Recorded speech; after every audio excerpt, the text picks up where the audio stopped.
Okay, welcome everyone. Like Jen said, today we are having creating a product owner playbook webinar hosted or presented by Arne Olander in Sweden right now. So it's afternoon, well, it's evening for him and it's afternoon for us. Thank you so much everyone for being here. We do have some rules that we want to go over before we start. If everyone could please have their audio muted throughout the presentation. We will have time at the end for discussion and questions. So if you do have questions during the presentation, you can use the chat feature and write anything there. We will have time at the end for questions. And just so everybody knows, we are being recorded and we will be sharing the video with you all through email. So you know, you can play it back as well. So that's all that I have. I'm going to stop sharing and hand it over to Arne.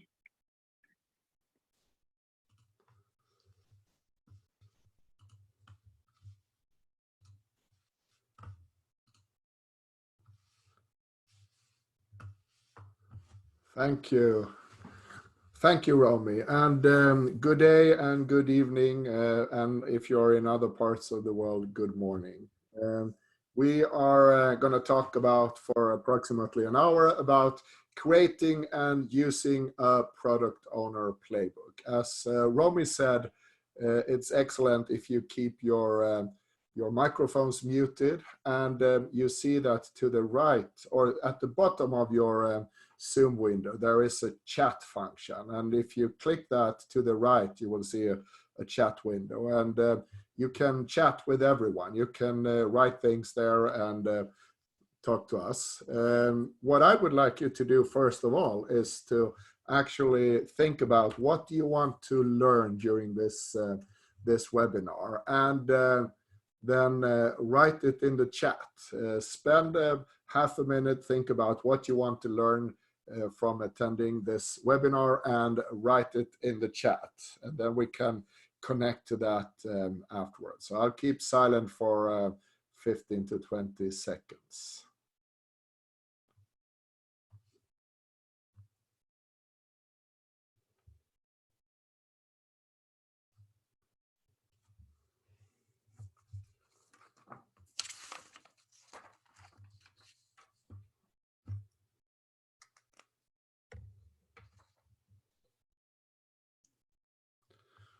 Okay, so hopefully some of you have written in the chat now, and what I will do is I will continue. So let me just see how I get started. Here we go. So this is a picture of an empty desk, and this is probably not the way that people want to start as a product owner. Unfortunately, in some cases, that's exactly what happens. Someone is asked to become a product owner, they accept it, and then they are sometimes left without support. So what we're going to talk about today are a couple of things that you can use as a product owner if you're new, or if you have been at it for a while, or if you've been at it for a long time. You can still benefit from collecting all your knowledge and your thoughts about the product and how to spread it to the world in a product owner playbook. So let's think about what it is. It's about helping you navigate through the product owner labyrinth. And sometimes when I have worked as product manager and product owner, it has actually felt like a labyrinth, not always knowing exactly where to turn and how to go. So what I would like is not a desk like this. I would like a desk with something on it, and I would like it to have a product owner playbook.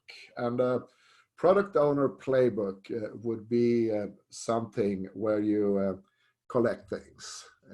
You collect principles and practices that you want to follow and use as a product owner.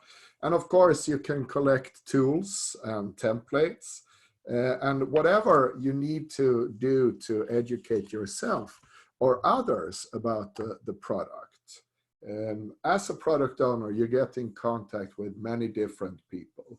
And one word that we use a lot to describe everyone is stakeholder. And stakeholder could be anyone with an interest in the product. It could be external, like customers, users, authorities, governments, etc., standardization bodies. It could also be internal stakeholders within our company. And one thing that you could use is, of course, a part of the playbook that is a collection of all important stakeholders. In sports, a lot of coaches, they are using playbooks where they show the different plays for the players. And in product development, playbooks have been used more and more lately. So this is my attempt to give you some guidance on what you can put into a product owner playbook. So what are possible content? When I think about it, some possible content is, of course, a list of not only the important stakeholders, but all relevant stakeholders. Something that I definitely want to be clear about and describe in my playbook is the product vision, a high-level description of who we are aiming for, what the product is, and why we're building it. Some sort of roadmap for the product with release plans and information about planned releases is really good to have in your playbook. And it's not only about information, it could also be how to create it. So a lot of such things. When you talk about product owner, you typically think about Scrum, since product owner is a role in Scrum. And the product owner in Scrum is the owner of a very important artifact, a product backlog. A product backlog should contain a list of everything that we need to do to finish working on the product. So that should be described, what it is and how to use it and where to find it in your playbook. A product backlog consists of items, and those items, we want them to be ready for actual planning and implementation. So maybe we benefit from having a definition of ready. And definitely what we want from the team or teams developing the product is an agreement of what it means when they say, now we're done. So a definition of done is really good to have in our playbook as well. So here is a set of things that you can put in a product owner playbook. Maybe there are a couple of things missing. And my intention with the presentation of today is to try to inspire, try to spark interest, and hopefully give you ideas on some things to put in a playbook and other things that you may come up with yourself. So keep on asking yourself this question: is there anything missing? Because a playbook for a product owner should never really be finished. There should always be good stuff that you could add, or you could improve what is already in there. So one of the things Arne, yes? sorry, we don't see the slide deck anymore. Okay, that's interesting. So then let me see what I managed to do. I probably managed to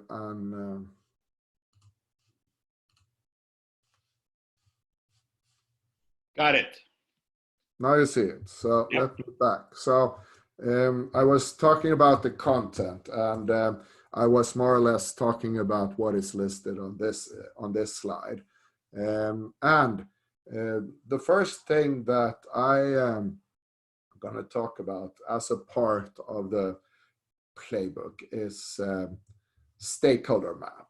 It could be as easy as this, that you list the key stakeholders in the middle of those circles, and then in the second circle you list important but not the key stakeholders, direct stakeholders who are directly affected by the product. And then there may be indirect stakeholders as well. Exactly how you divide and how you categorize your stakeholders, that's totally free. Just making a picture like this, or maybe doing something else that some people call a stakeholder, how to understand the stakeholder landscape. It could be something as well. So the exact way how you do that is something for every product owner to find out for herself. This is what I like to do. Keep it easy.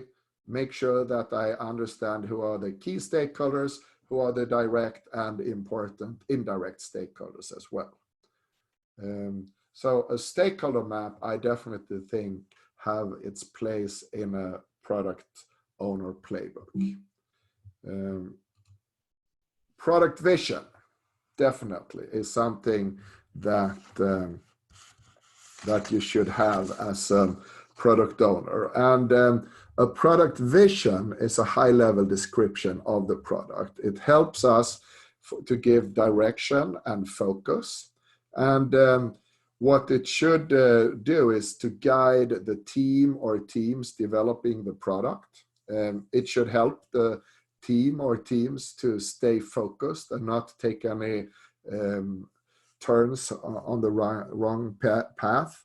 And it's really good to have a product vision to align stakeholders. When I take a look at product visions, I like them to cover who is our customer or who are our customers, what is the product, and why are we building it. Product vision gives us direction. Product vision you can create in many ways. What you see here are some examples from my product owner classes, where participants, they get to practice using a technique called product box, which is to find in the great book by Luke Homan, Innovation Games. A product box is, we kind of try to illustrate what the front, the back, so that people who see the box, they understand what is the product, and they also get very interested in buying the product. If you use this technique to create or start creating a product vision, there are several advantages from using this technique. And one of the advantages is that we are not only writing, we are not only talking, we are also illustrating, and we're not only using two-dimensional illustrations. We are actually using a three-dimensional box. And that helps our brains to be more activated and activate different parts of our brains that we maybe not use every day. If we take a look at the product vision, there are many different ways of creating them. And one person who have been thinking about this is Jeffrey Moore. And in his book, Crossing the Chasm, he presents a quite commonly used template for a rudimentary product vision. Here it says which are the target customers who have some sort of need or some opportunity we want to offer them. Then we talk about the product with the name and the category. And then we talk about the key benefit or compelling reason to buy or to use this product. And it's really good to understand how our product is unlike the competitor's alternative, and also in what way it differentiates from the competition. A product vision, if you ask me, should be shared by everyone. So everyone working with a product, they should buy into the product vision. In order for the product vision to guide us, it needs to be stable, and at least during the work on the next release. It's really good if it's clear, so we don't confuse each other. I like a product vision to be broad and engaging, so that it's not too narrow, then kind of prohibiting those building the product from using their creativity. Because when the product owner thinks about the product, that may be one possible implementation or one possible way to build a product that the product owner is thinking of. If the product vision is broad, the development team can find different or alternative ways. And sometimes those ways of building the product and those alternative solutions are even better than the one that the product owner came up with from the beginning. It should, of course, be engaging, because people who are engaged by building great products, they usually build better products as well. And it shouldn't be too comprehensive. It should be concise. So I've talked about two ways of starting to creating a product vision using the product box technique, which is described in the book Innovation Games by Luke Homan. And I've been talking about what we see in front of us now, which some people call an elevator pitch. Very short description of the main parts that is important to talk about to convey what we are building, for whom, and why. So this is the product vision. In a product owner playbook, you may have other things. I'll just show you one example of an elevator pitch created by a team in one of my classes a while ago. So here you see they use this template from Jeffrey Moore. Who are they? For whom? Bike riders, and bike riders who want to buy a custom bike. And this site then, yourbikey.com, it's a marketplace, and it allows constructors to provide custom bikes for sale. And it's unlike a traditional bike store. And it also supports purchase of individually and custom designed bikes. So here is one possible way of putting an elevator pitch for a product vision. So what happens sometimes when you watch a webinar is that you get distracted, and one of the reasons for that is that we usually sit down and kind of lean ourselves back. So what I would like to propose now is that you think about one thing that you have noted so far from what I've talked about. And if you want to write it down on a piece of paper in front of you, that will help you to remember better after the webinar. And with that short intermission, I will continue. And I will talk about something which is really, really, really important, and that is visualization. So just by looking at my illustration in front of you on the screen, it may be hard to guess what I'm trying to illustrate. It could be an island, could be a rock in the sea, could be an iceberg. And if it's an iceberg, what we see is just what is above the surface of the ocean. And we know that it's only the tip of the iceberg that we see.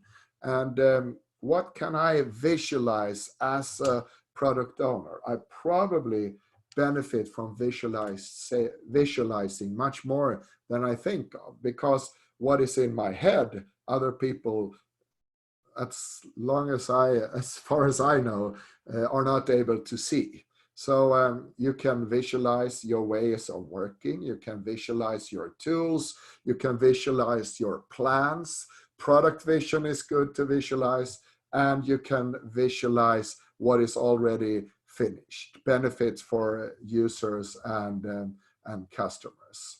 So practices, what kind of practices, what kind of tools are you using as a product owner? And make that evident and clear in the organization so that we don't keep our product owner playbook a secret for anyone, but that we share it with others so that we that way can encourage others to do similar. And we can also maybe benefit from getting suggestions on how to make our product owner playbook even better. So what are areas of visualization? When I think about working as a product owner, I think about mainly 3 parts. First, it's really good to discover what kind of product would help people, what kind of product is needed. And we will talk about product discovery. So we can visualize that. And then, of course, when we understand enough, we can start planning and we can start executing, building the product. So that's something that we may benefit from visualizing as well. And then what is being delivered, what are the features, what are the functionality of the product, what is already out there possible to buy and use. That's also something that we can visualize. So to visualize what we discover, what we plan, and what we execute, and visualize what we deliver. And several of the things that we're going to talk about is about visualization. One thing that I like to have in my product owner playbook is the area of product discovery. And to my knowledge, product discovery was coined by Marty Kagan. And one of the references at the end of this presentation is also the book inspired by Marty Kagan. So what is product discovery? Well, in my mind, it's 2 things.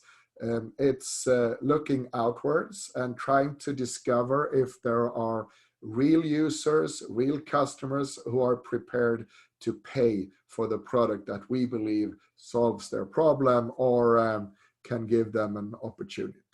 And that's one part. That's the outward facing part.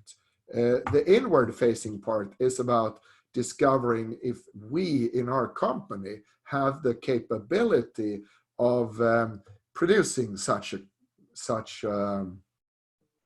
product. Is it feasible? So product discovery. I'm going to talk about a couple of things here, some canvases that I find very, very useful.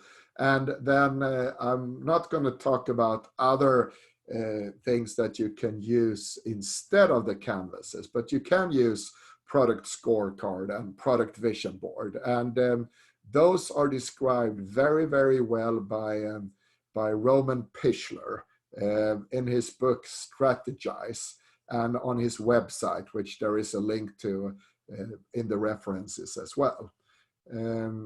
Value proposition canvas, business model canvas, they are both created by many different people, but one of the main characters in creating and writing about this is Alex Osterwalder. And in the summer of 2010, I got the recommendation to read a book, and I didn't only get it from one person. I got it from 2 completely different persons, and they didn't know of each other, and I trust them both to know what I'm doing and what can be good for me. So they both said, we think this book should give you value to read. And the name of that book was Business Model Generation.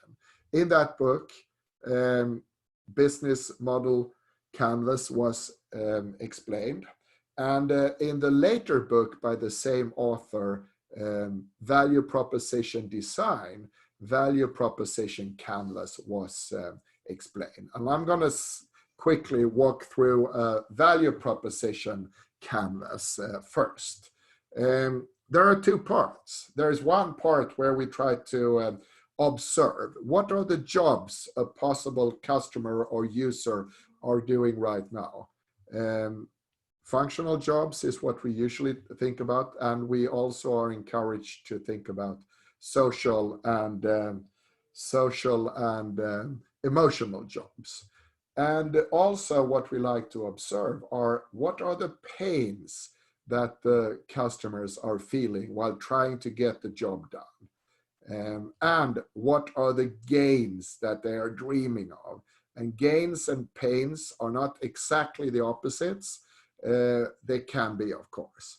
So what are tools that you can use to do this? Well, you can observe, and you can also use something called empathy map. And to my knowledge, empathy map was first described by Dave Gray, who among other people wrote a great book called Game Storming. I highly recommend reading that. And an empathy map, you see pain and gain towards the bottom here as well. And the face in the middle is a user. So what do a user think and feel while they are using our product? Or what would they think and feel while using our product? What would they see? What would they say and do? And what would they hear others say about these products? There is an interesting Swedish startup company who has their head office close to where I live in southern Sweden. And the name of the company is Hövding, and that's Swedish for chief of a tribe. And the product is a helmet for bikers, but it's not a helmet that you put on your head. It's a helmet that you wear around your neck, and it has software and hardware to be like an airbag of a car. So it's an airbag that blows up and protects your head if you fall off your bike. So I was talking to a woman who has such a helmet, and we were talking about that there have been some problems about them releasing, even if nothing happens, and it's quite a high sound that you can hear. It's almost like a small explosion when it releases. And she told me about once when she was riding her bike, and she heard like almost a gunshot from behind. So she stopped and she looked behind, and she saw a woman who fell. And this helmet, it helped her, so it protected her head. And this woman, she was talking, "Oh, thank God, it saved my life," etc. So that was what one user was hearing. What do the user think and feel? What do the users see? What do the users say and do? What do users hear about from others when using the product? Those are things that we try to capture in an empathy map, and also pains and gains. This value proposition canvas is about two things. The circle is about observing, and what is going to be a square to the left with the green is about designing a product or a service that will contain pain relievers and that will contain gain creators. And what you see in the middle of this illustration, it should be two arrows meeting, because we want to get a fit. Problem solution fit, product market fit are things that are good to investigate as product owners. So value proposition canvas can help us talk about all of these things and hopefully build better products. Value proposition canvas is neatly connected to a business model canvas. Not every product owner is creating a business model, but most of us are involved in business models. So the connection is customer segments is red, value proposition is green, and then there are other things in the business model canvas as well. Business model canvas you can use to create and build a new business model, and you can use it to analyze existing business models as well. There are 9 building blocks. You can see them here for yourselves. The right part is more external facing, and the left part is more internal facing. And this can help clarify things. This is like a thinking tool. So I've been talking about value proposition canvas, and I've been talking about business canvas. And I'll talk about one more canvas shortly. It's called Lean Canvas, and it was created by Ash Moria based upon what you see in front of you. And he used this for many of his startups. And what he noticed was that a couple of the cells here in this business model canvas, he didn't really use, or he more or less put the same wording every time. So he thought, I don't learn anything from that, so I'll better put something else there. So he, this is indication of the order that you address the different fields. And what Ash Moria did was take away key partners. Instead, he wanted to have a clear problem statement. What problem are we trying to solve? He wanted to be clear about our attempt to solve this, and also, what are the metrics that we can benefit from using? And then he took away customer relationships and added something which I find very intriguing. And I think this is something that every product owner should try to create. And unfair advantage is if we look upon our product from a surprising angle. Usually we talk about looking at products from a user perspective, which makes a lot of sense.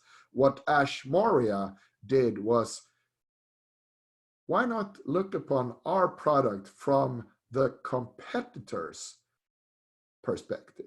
And then he wants our product to have something that the competitor says it's an unfair advantage.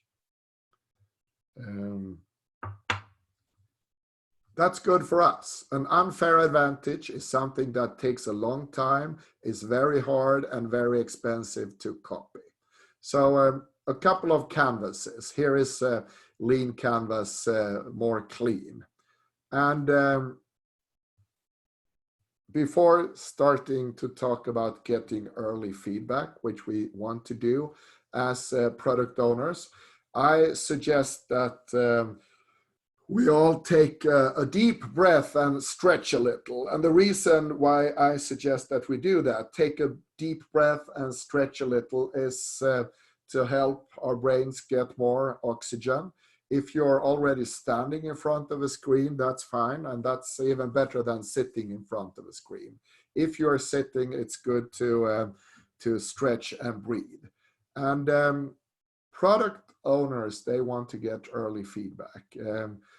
We talked about product discovery and working in an agile way, which product owners do, is all about getting feedback in different ways. So here are a couple of things that I have put together when it comes to feedback. Working in an empirical way, having transparency so that we can inspect and adapt not only the product solution, but our ways of working. And also in product discovery, creating hypotheses and testing our hypotheses.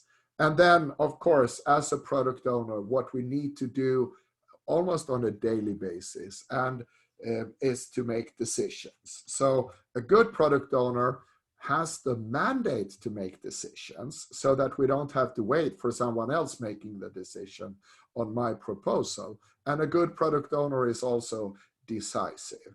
That will help the team and the product owner increase the productivity so that we create more and better products.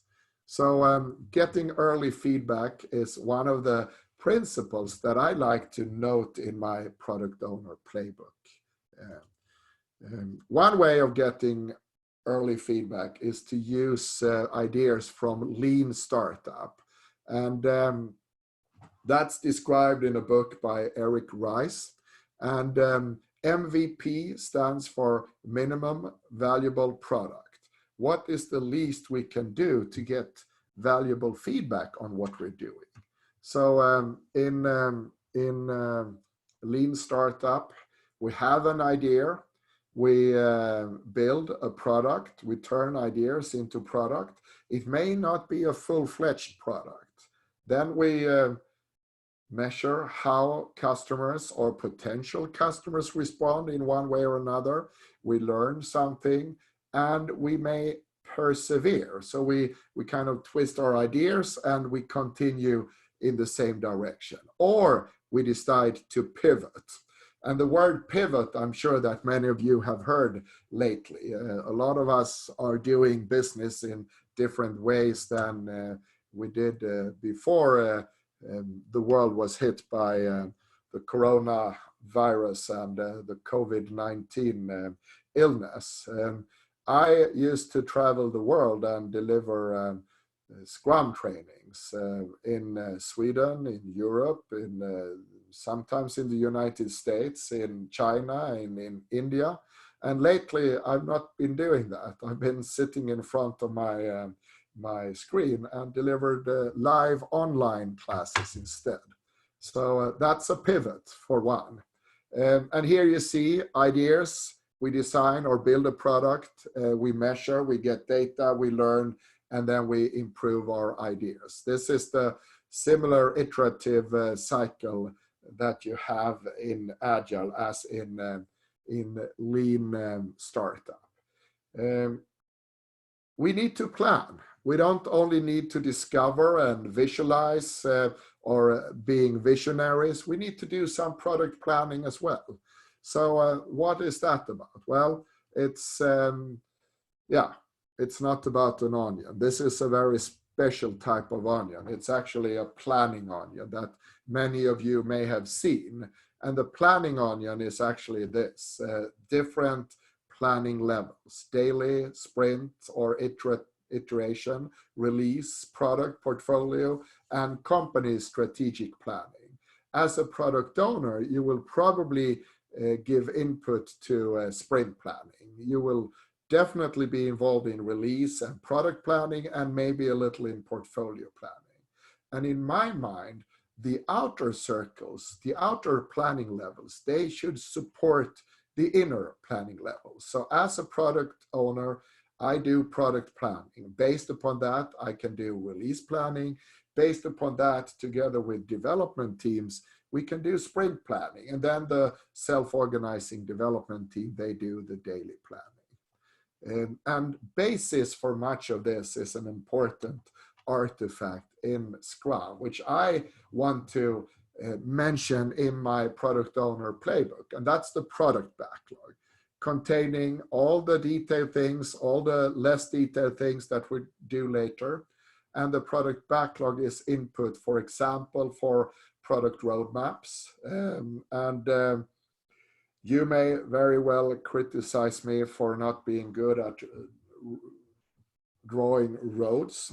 It's supposed to be a couple of roads. And in a product roadmap, which you can put together in so many different ways, I think it's good to have a timeline. I think it's good to mark when we plan the different releases. I think it's good to connect releases with features. And I also think it's good to mention what kind of technology we will have in place or need to have in place at different types of the product roadmap.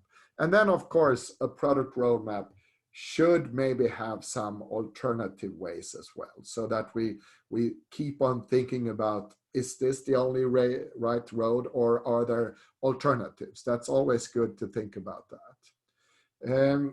Before we start building a product, we want to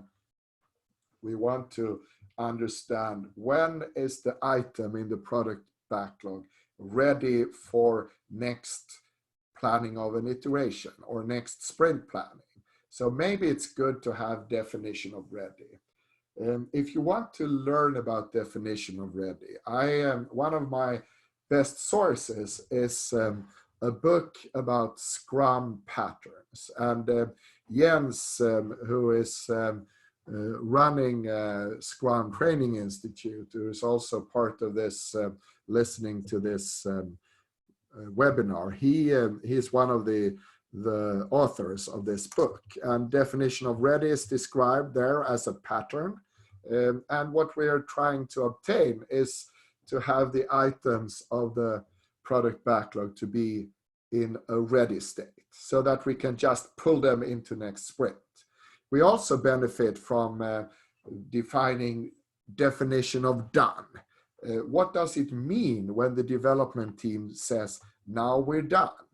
In my mind, a perfect definition of done means that we have done everything within a sprint that we do in our company before we send a product to the customer. So we can more or less instantly release or deploy or send a product to a customer after the sprint. But definition of done is not always perfect. Therefore, we need to have a definition of done, and we try to improve the done state so that it becomes better and better and more extensive. Other parts of planning is release planning. And in this illustration, what is to the left is my black and white illustration of a product backlog. A product backlog is input for a release planning meeting. And a release planning meeting is a product owner working with the team members to plan not only for one sprint, but for several sprints that will be necessary to use in order to build the next release. Don't make a release plan spanning too many sprints. And remember that a release plan is a plan, and it's not a commitment, and it's not a forecast for each and every sprint either. That's up to the development team. It can give us a rough idea of what is possible. So that's also a level of planning that a product owner may be part of and giving input to. When you plan a release, you may use different techniques to understand what are possible features to include in the next release, what are possible functionality to build. And one tool that I like is called Kano analysis. I'm not too sure about the pronunciation of this Japanese name, but I know a little more about what it says here in green, blue, and red. And what every product should have is, of course, must have functionality. And I think about that as what is the least I expect from a certain type of product? A car, a mobile phone, a laptop, what else? A marker, etc., etc., etc. What are the must-have features or functionality? And then, of course, we need to include that in our releases. If there is something missing, we must add that, of course. Linear functionality is the kind of functionality that the more I get to the same cost, the better. So bigger battery in my mobile phone, faster CPU, more megapixels in the camera, etc., to the same price. And then delighters, or what some people call them, exciters.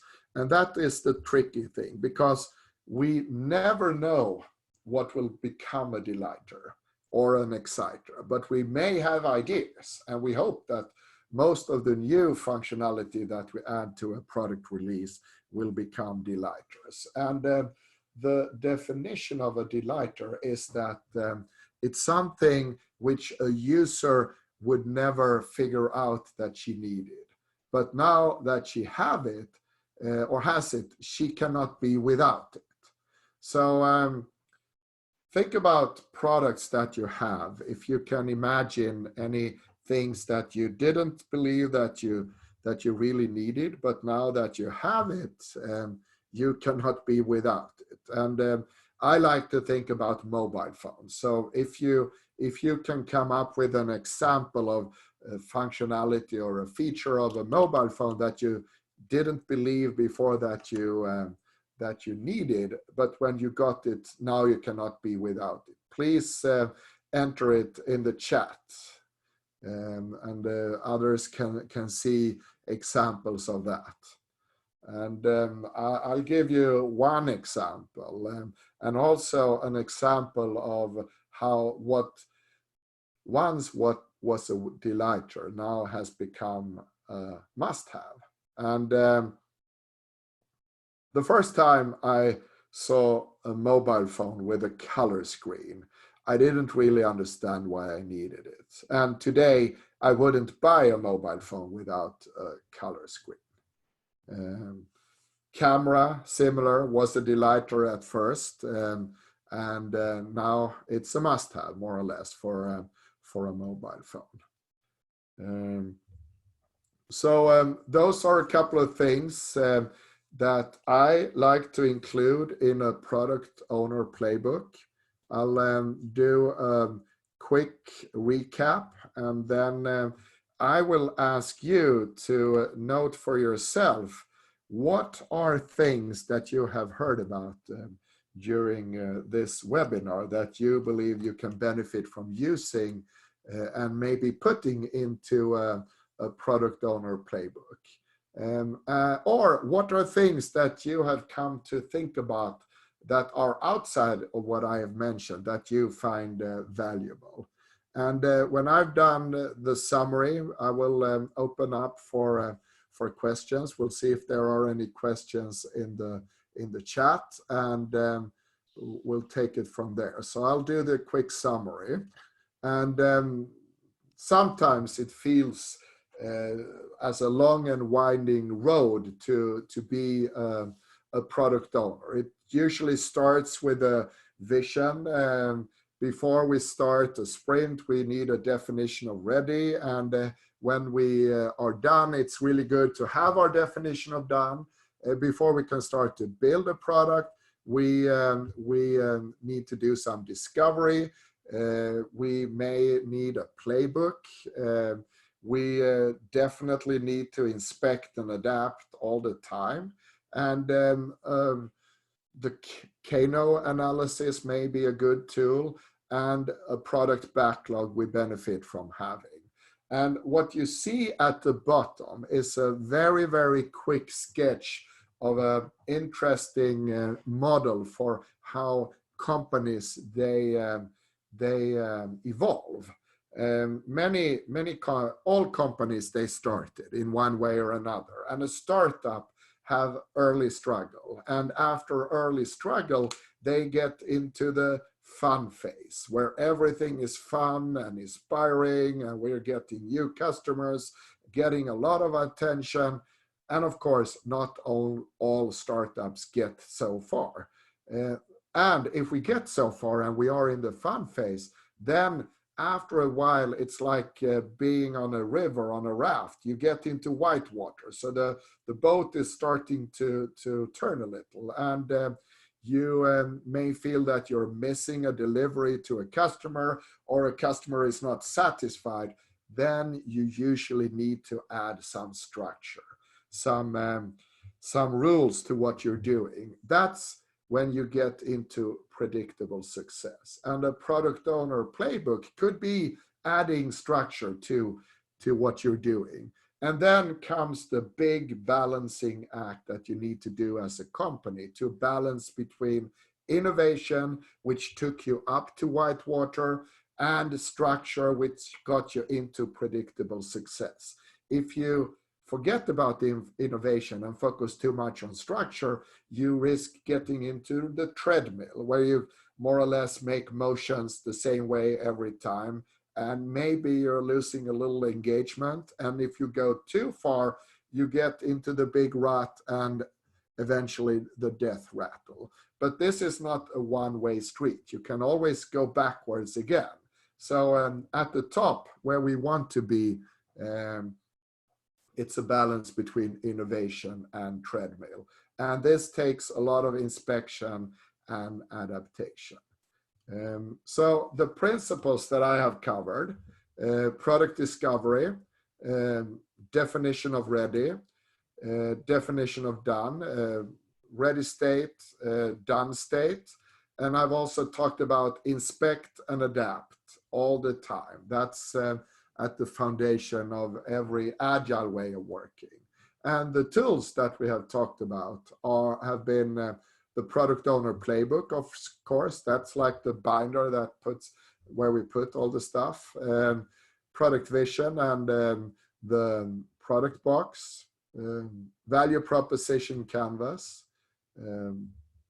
business model canvas, lean canvas, lean startup, and I've mentioned empathy maps as well as we've gone along. So now I'll see if I can stop sharing this in one way or another. Yes, I can. If I do that, and that means that I should be able to see the chat box in a second or two. Here we go. So with that, I'm going to say thank you for your participation, and I will.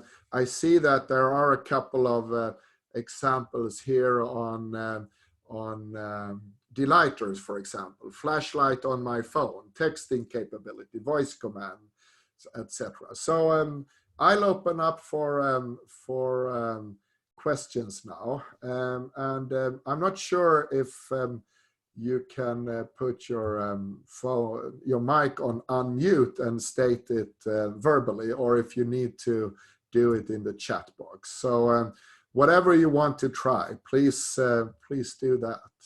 So could I just cut in here?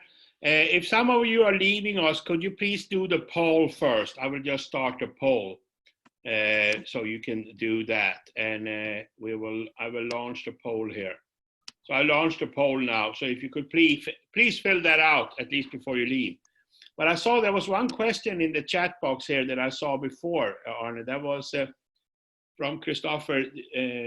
He says, does the PO assist with story development, including acceptance criteria? Yeah. That is definitely a possibility. And in my mind, the product owner is between the stakeholders, the users, the customers, and those developing the product, which I usually call the development team. I like to look upon the product owner as a collaborative role, and collaboration is at the key of how I operate. And that means that assist with story development, absolutely, including acceptance criteria, absolutely, and maybe not necessarily doing it all by herself, but definitely assisting with it. So if the product owner is not doing it, who is doing it then? Well, I like to involve the development team, and I like to involve stakeholders, especially internal stakeholders within my company, in doing this as well. And I like to do it in as big a collaborative way as possible. I see another question here. Can the project manager also be the product owner? I see these as two different roles. Is this correct? It's easy to be tempted to answer it depends. And one of the things that it depends upon is what kind of ways of working we are using. Are we using a framework like Scrum, where there is a product owner role defined, but no project manager role? And if a company is working according to Scrum and they still insist to have project managers, how do those roles interact? Is it possible? So in my mind, the three roles in Scrum, product owner, Scrum Master, and development team, they together take care of most of the responsibilities that a traditional project manager has. So I usually differ between product owner and project manager as well. So I hope that is an answer to your question.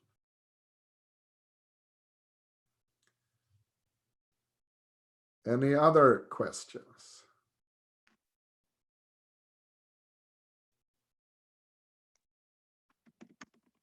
I don't see any questions, Arnie, but I see just like comments, people saying that thank you for the presentation and that the playbook provides structure to the product owner responsibility. So mostly comments, but thank you so much everyone for being here today. Thank you, Arnie, for your time. I see more comments, so we can just leave the chat open for now. So there is a question. I'm going to share my screen again because we will share the presentation, and the last slide of the presentation is our references. So let me share that. Yeah, here you see my, if you want to get in contact with me or by mail or Twitter, or you can find me on LinkedIn as well. And there is the URL to my website. And here are references. So I mentioned a Scrum book about Scrum patterns by Jeff Sutherland, James Kopplin, Jens Östergaard, and a number of other people. Inspired, Marty Kagan.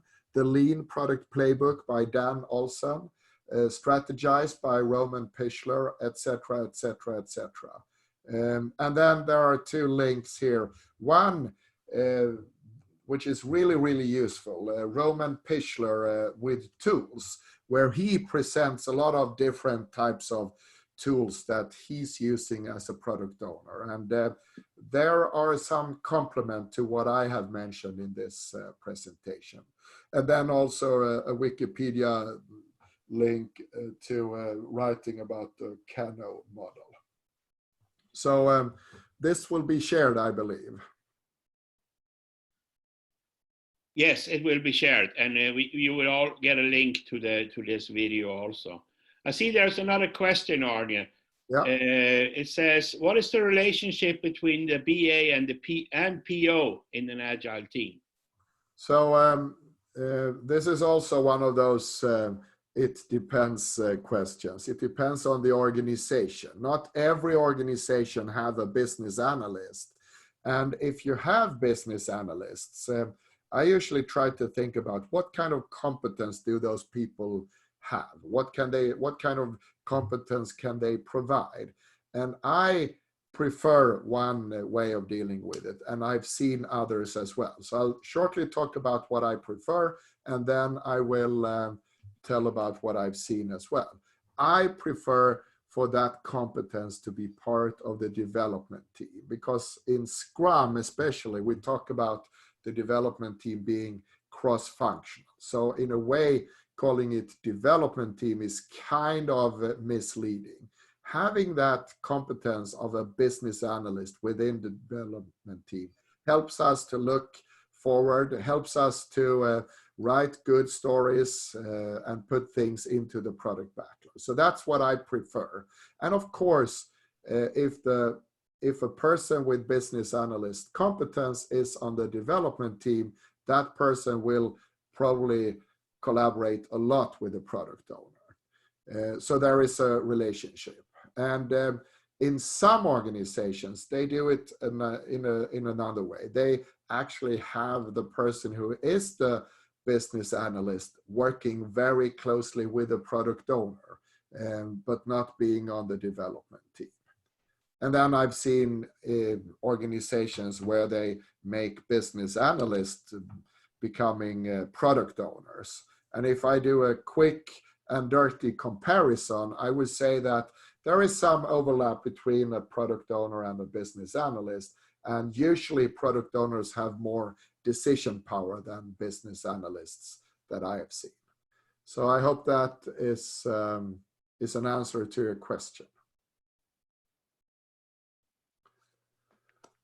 Okay, so thank you very much for attending. Yeah, I saw the confirmation in the chat, Christopher. Thanks for confirming.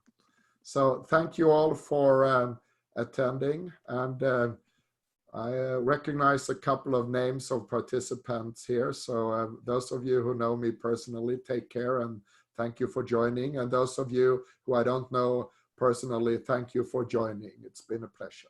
Yeah, he's good. Thank you Okay. everyone for being here. If you stay tuned and pay attention to your emails, we're gonna send the presentation in a video, and we'll have Arnie's information and any other resources that you might need in regards to this material. Thank you, everyone. Yeah, question. Are you having upcoming training sessions or presentations? How would we know about those? On our website, Scrum Training Institute, we are hosting more webinars, and we do currently have online classes scheduled. But on this actual material, we don't have a class set up yet, just the webinar for now. Okay, thanks. No problem.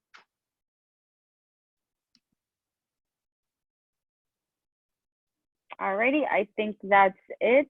So thank you, everyone. Thank you. Thank you. Okay, bye-bye.